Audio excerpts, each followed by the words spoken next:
시청자 여러분 안녕하셨습니까? 크리스찬 아이의 오영택 목사입니다.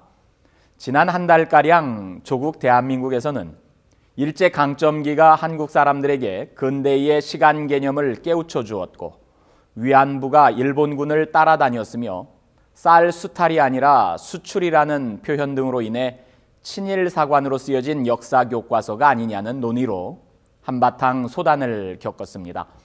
두 분의 위안부 할머니가 이 교과서를 채택하면 안 된다고 시정해달라며 교육부서 앞에서 시위하는 모습도 보였습니다. 일제강점기를 한 맺힌 눈물로 사셨던 분들이 많이 계시겠지만 위안부 할머니만한 분들이 또 어디에 있겠습니까? 그런데 그분들의 눈물에 한 자락이라도 닦아드릴 수 있는 일이 지난 주간에 미국 정계에서 일어났습니다. 오바마 대통령이 지난 17일 2014년도 통합세출법안에 서명했습니다. 그런데 이 세출법안에는 특이하게도 일본 정부에게 지난 2007년에 결의된 위안부 결의안 준수를 촉구하는 그런 내용이 포함되어 있습니다. 법안에 포함된 위안부 결의안 촉구 내용은 이렇습니다. 2007년 7월 30일 하원의 위안부 결의안 하우스 레졸루션 121 통과를 주목하고 국무부 장관으로 하여금 일본 정부가 이 결의안에 제기된 문제들을 해결하도록 독려할 것을 촉구한다.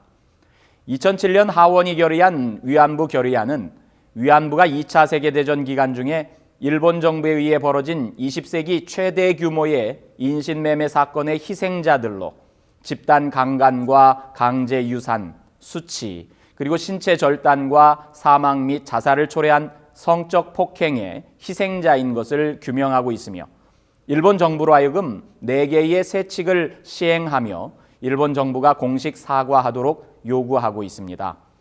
일본 정부에 요청하는 내용은 이렇습니다. 첫째, 일본 정부는 1930년대부터 2차 세계대전 종전에 이르기까지 아시아 국가들과 태평양 제도를 식민지화하거나 또 전시에 점령하는 과정에서 일본 제국주의 군대가 강제로 젊은 여성들을 위안부로 알려진 성노예로 만든 사실을 확실하고 분명한 태도로 공식 인정하면서 사과하고 역사적인 책임을 져야 한다. 둘째, 일본 총리가 공식 성명을 통해 사과를 한다면 종전에 발표한 성명의 진실성과 수준에 대해 되풀이되는 의혹을 해소하는 데 도움을 줄 수 있을 것이다.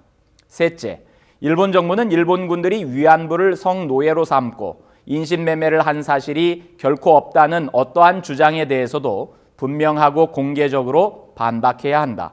넷째, 일본 정부는 국제사회가 제시한 위안부 권고를 따라 현 세대와 미래 세대를 대상으로 끔찍한 범죄에 대한 교육을 해야 한다. 이 위안부 결의안은 지난 2007년 하원에서 채택된 것입니다.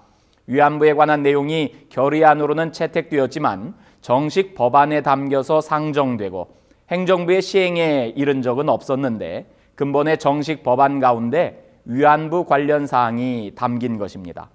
이번 법안이 통과되는 데에는 마이크 혼다 의원이 결정적인 역할을 했는데요.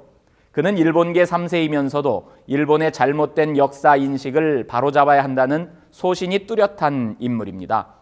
혼다 의원은 당초 제2 위안부 결의안을 추진했다고 합니다. 아베 신조 일본 총리가 취임한 뒤 일본 우익 인사들의 과거사 망언이 잇따른 것이 계기였다고 하고 말이죠. 혼다 의원은 다시 한번 결의안을 통해 일본의 과거서 반성을 촉구하기로 했는데요. 하지만 이런 낌새를 눈치챈 주미 일본 대사관 측이 반대 로비에 나서면서 결의안 작업이 잘 진전되지 않았다고 합니다. 이에 혼다 의원은 세출 법안에 위안부 관련 내용을 끼워 넣는 우회 방식을 택했다고 하네요. 혼다 의원은 통합세출 법안의 국무장관으로 하여금 위안부 결의안을 일본 정부가 시행토록 독려하라는 내용을 담아 하원과 상원을 모두 통과시키고 법안이 시행되도록 한 것입니다. 세출 법안에 포함된 위안부 관련 내용은 법적인 구속력은 없다고 합니다. 그렇지만 향후 미국 국무부의 대일본 외교정책 운용에 적지 않은 영향을 끼칠 것으로 예상됩니다. 위안부 문제가 포함된 법안이 미 의회를 통과해 미국 대통령이 서명까지 하도록 한 것은 사상 처음 있는 일로서 일제의 종군 위안부에 대해서 미국뿐 아니라 세계인의 인식이 어떠한지를 보여준 의미 있는 일이라고 하겠습니다. 미국 의회가 일본군의 위안부 강제 동원이라는 역사적 사실을 거듭 확인하고 이를 외면하며 회피하는 일본 정부에 대해 진정성 있는 조치를 압박한 것으로 의미를 찾을 수 있겠습니다. 이는 특히 최근 일본 아베 신조 총리의 야스쿠니 신사 참배 이후 대일 비판 여론이 일고 있는 가운데 이루어진 것이어서 더욱 의미가 커 보입니다. 또한 이번 법안의 통과는 글렌데일에 세워진 소녀상의 철거를 요구하던 일본인들의 주장에 대해 일침을 가하며 인권에 대한 인류의 보편적 가치와 정서가 무엇인지를 보여준 바라고 할 수 있겠습니다. 혼다 의원께 감사드리며 역사에 대한 바른 인식을 통해 강제 종군 위안부와 같은 범죄가 되풀이되지 않도록 해야겠습니다. 그럼 시청자 여러분, 다음 주 이 시간에 다시 뵙겠습니다. 그때까지 안녕히 계십시오.